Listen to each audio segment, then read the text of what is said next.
Okay, so basic thing and number one rule is in order to lose weight, you have to be in a caloric deficit, okay?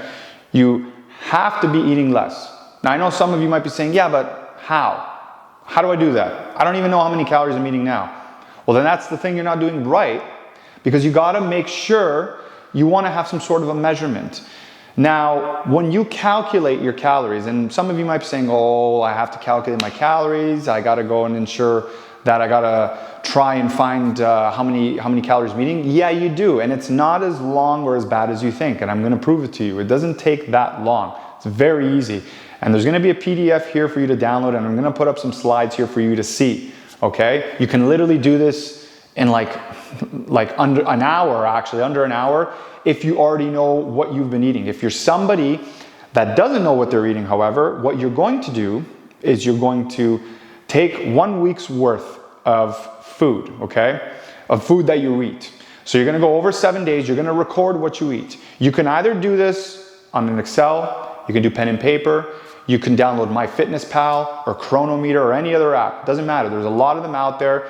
Their lists of food that they have within their apps and their analytics are all pretty good now because they've been out for a long time. So they've been servicing and basically taking note of so many different foods and calories for so long. So whatever you choose to use, good, that's you can use it.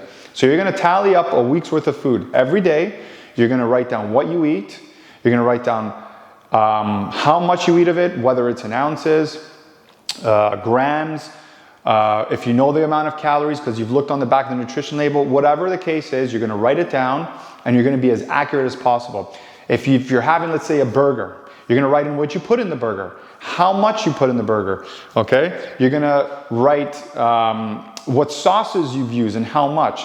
If you're having soup, you're gonna do your best to try and measure that as well. If you're having pizza, how many slices did you have? What was on the pizza? Was there cheese? So on and so forth. The answers, even if you're writing it down or using an Excel sheet, you can search it up on Google, okay? And you're going to do that over 7 days. Now, I know what some of you are saying, yeah, but how am I supposed to measure how much I put in my soup? Or how am I supposed to know exactly, you know, how much this pizza place puts on their pizza versus that? You're never gonna know 100%.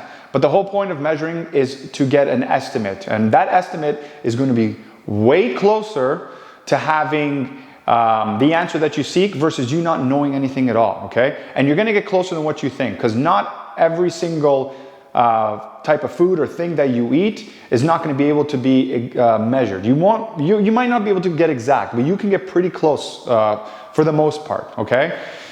So you're gonna measure that out, and then you're going to calculate like this, like I have on the screen, okay?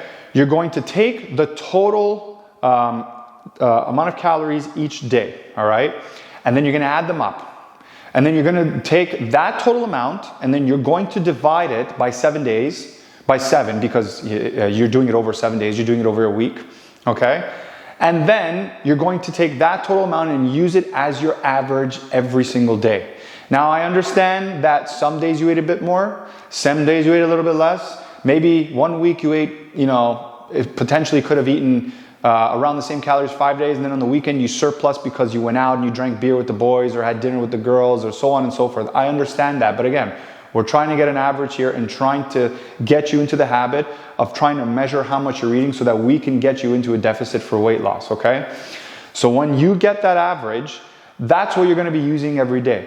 And then what you want to do is you're going to subtract around 300 calories or so from that day, and that's going to be the marker that you aim for when it comes to how many calories you want to eat per day, which should keep you in a deficit for weight loss. Now here's the thing, when you're within that number, you want to make sure you're getting 30 grams of fiber, okay?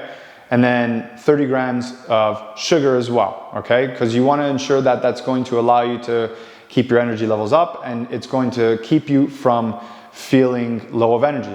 However, because again, we're just keeping with estimates here, if you find that that number that you're staying in, you still have really low energy and you feel very lethargic, increase the calories by 100 or 150. It could be that you have been too low, and that possibly does happen sometimes because again, we're playing with estimates here on what we think you should be in and around. But for the most part, when this is done, people are within a range that they can handle, okay? And you will see that you will start to lose weight. Now, the weight that you should be losing is around 0.5 pounds to 2 pounds per week. If you're losing weight around that time frame, then you're in a deficit and you're doing well. If you feel as though, because everybody is biologically different and it could differ per person, right? And I've done this with all of my clients as the weeks go by and I work with them on their nutrition. If you're losing even, let's say, 2 pounds and you feel like you can drop even a bit more because you feel fine and you feel great, then lower the calories even more. If you feel that way, if you're at 1 pound or 0.5 pounds, then lower the calories a bit more. If you feel a little lethargic and crappy around 2 pounds, then increase the calories a little bit more, because you can afford to increase it a little bit because you're losing around 2 pounds or so, okay? So you have to play around with it. Don't get discouraged or get upset because you feel as though that you're feeling too crappy or lethargic. It's okay. You're going to feel like that a little bit anyways because you're in a deficit. You are not taking in as much energy for the body as you used to. Therefore, you're going to feel a little bit of a lack of energy, okay? But we don't want to be at a point where we're feeling way too lack of energy. We have head fog. We start to get headaches. Then you're generally too low, okay? So you have to play around with it a bit. That's part of the game. It'll never be, I promise you, it'll never be 100% correct on what the actual amount should be. There's no way to really track that. You have to get an idea for it and then play around with it, just like a lot of other things in life when you're learning something new, okay? And I promise you, you will get the hang of it in a month or under, okay?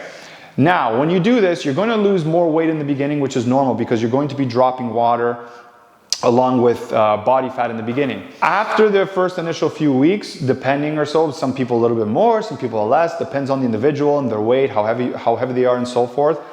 Weight loss will start to slow down a bit. That's okay, that's normal, that happens. When you get to a point where you feel like you're plateauing and you're not dropping as much weight, then you lower the calories a little bit more. But this is only going to be dependent on how much weight you're trying to lose. What I mean is that somebody who wants to drop like 150 pounds versus somebody who wants to drop 40 pounds is going to be very different on how fast their weight loss is going to be and how long they can ride that wave of weight loss for, because eventually it slows down. You can kind of think of it like a toothpaste bottle. In the beginning, when it's full, you can squeeze out more and more and more. Near the end of it, it's harder to squeeze out. It's not that your body stops. There's no plateau mode specifically, meaning you will stop losing weight. You will always continue to lose weight. However, it'll be at a very slow pace, which is why some people who are already like pretty much lean, or shouldn't say lean, but they're skinny enough, but they have a little body fat percentage on them, they will take what's perceived to be a lot longer to lose weight because they don't have as much on them to lose to begin with, right? So generally for them, it's just about increasing the cardio output, their general TDEE throughout the day, and just riding that wave and continuously doing that over time with consistency, okay?